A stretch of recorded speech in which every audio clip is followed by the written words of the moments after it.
And we're back. And this time we're going to be talking about the Pilgrims and the Puritans. The Pilgrims are, or the Separatists as they were called, um, are going to be coming to Plymouth in 1620.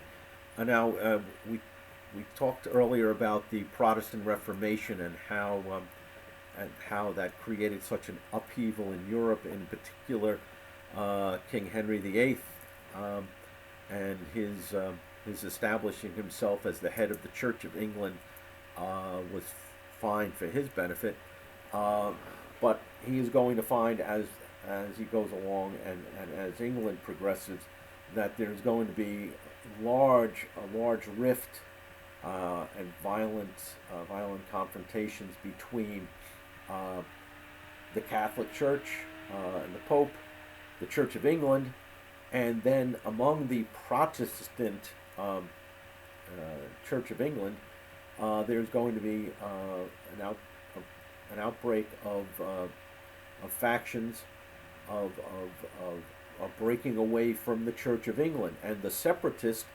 uh, the Pilgrims, are separatists because they would not abide by anything that the Church of England had to tell them. They wanted to separate themselves from uh, the king and the Church of England. And these people are believed in a fundamentalist Christianity, and therefore they were became pariahs in England. Uh, they were going to be they were going to find themselves uh, persecuted to a great extent, um, and so about 100 of these separatists become pilgrims. Okay, pilgrims are people who are they journey because of a religious mission, and these separatists who could not abide by what the Church of England was telling them to do and how to practice their religion and how to worship their God, um, they decided that the heck with England, they were going to try and um, venture across the Atlantic Ocean, take a pilgrimage to the New World, and settle. And so about 100 of them in 1620 um, arrive in Plymouth, what is now Massachusetts. Okay, uh, and they they're it's not just men, but it's men, their wives, women, children. They come with their families. They're coming to stay. They've left everything behind because they were not going to live that way anymore, and they were looking to make a whole fresh new start, um, and in the new world. And uh, they find themselves not finding the southern coast, but venturing far farther north than they thought they were going to. And so these separatists made the pilgrimage because they left England and they first go to the Netherlands. They go to Holland, but they find that life there was corrupting their children, and they felt, well, this can't be, this cannot abide either. So this is why they set off for the New World. They had separated themselves from England. Now they were going to separate themselves from England and Europe, and um, the Netherlands was too decadent, and so the Plymouth Stock Company finances their trip, and like I said, in November of 1620, they find themselves uh, in on the ship the Mayflower, uh, sitting right in the bay, waiting to disembark. The night before they disembark to found their new colony of Plymouth, um, the men combine and they create what is called the Mayflower Compact.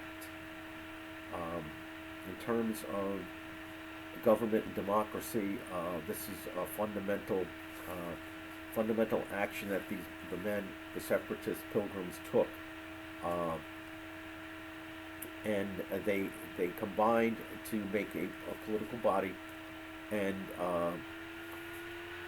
that political body was then going to make the laws of the colony. So the Mayflower Compact is not democracy, but it's an element of democracy that we're going to find um, coming into fruition as we move forward. Um,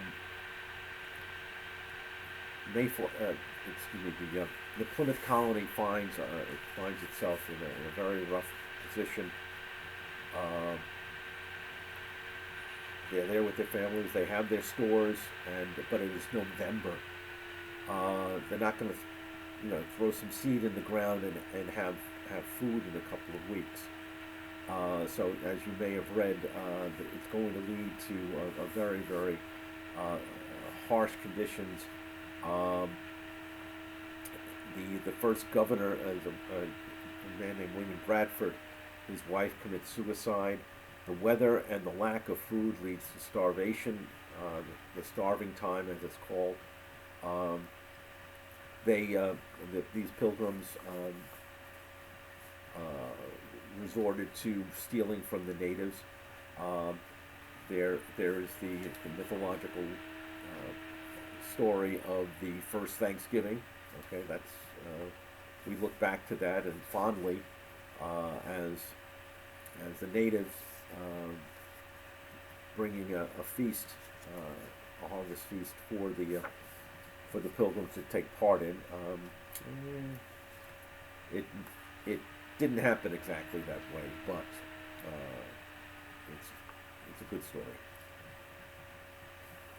Um, and so what then occurs is there are relations. There is some kind of liaison between uh, the tribes and the Native American tribes and these pilgrims. Um, just pause 1 second. Okay. Talking about the Puritans are going to make what is called the Great Migration, starting in 1630 and to 1640, and by that time, 20,000 Puritans are going to make their way uh, to the Massachusetts Bay Colony, not that far away from Plymouth. But the Puritans are, while certainly not liked and certainly persecuted in England by the king, um, they did not have the same outlook towards the Church of England.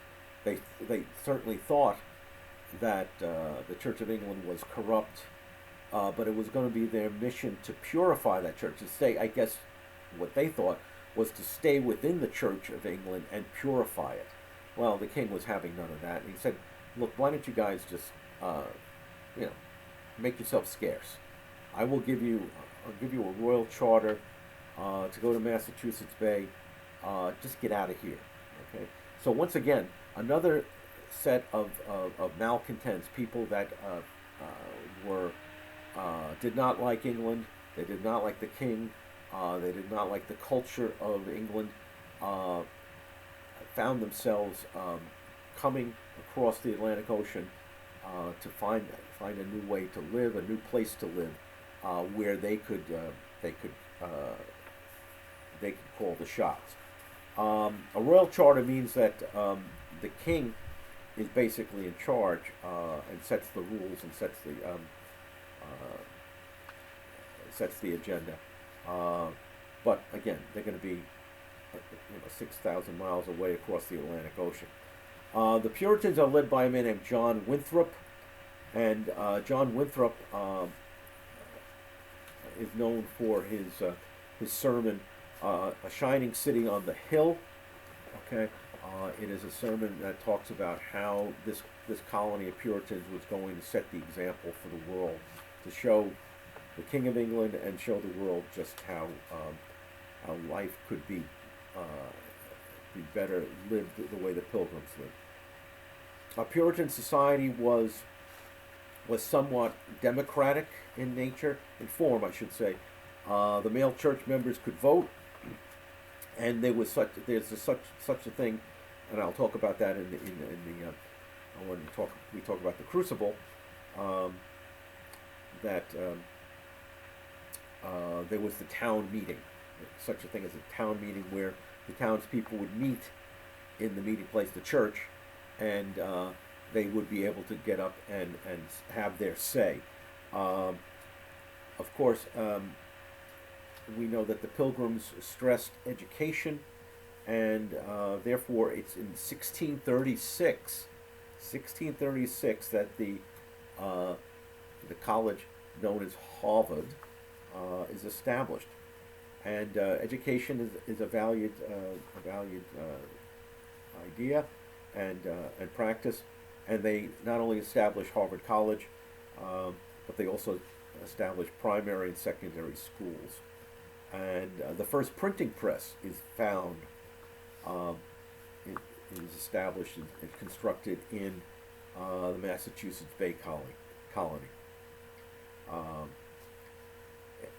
the Puritans prided themselves on being unified in purpose and thought. What's going to develop is what we've talked about.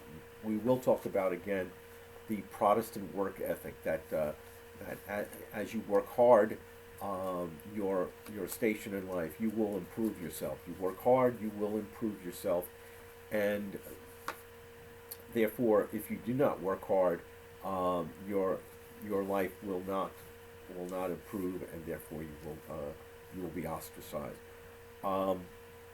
They came. The reason for their success is because they came here to stay. They came here with their families. They planted roots, literally and figuratively. And therefore their villages and towns became their homes. They were not returning. They were separating and not coming back. The living standard, because they came as family units and they prospered. They prospered in their living standards as far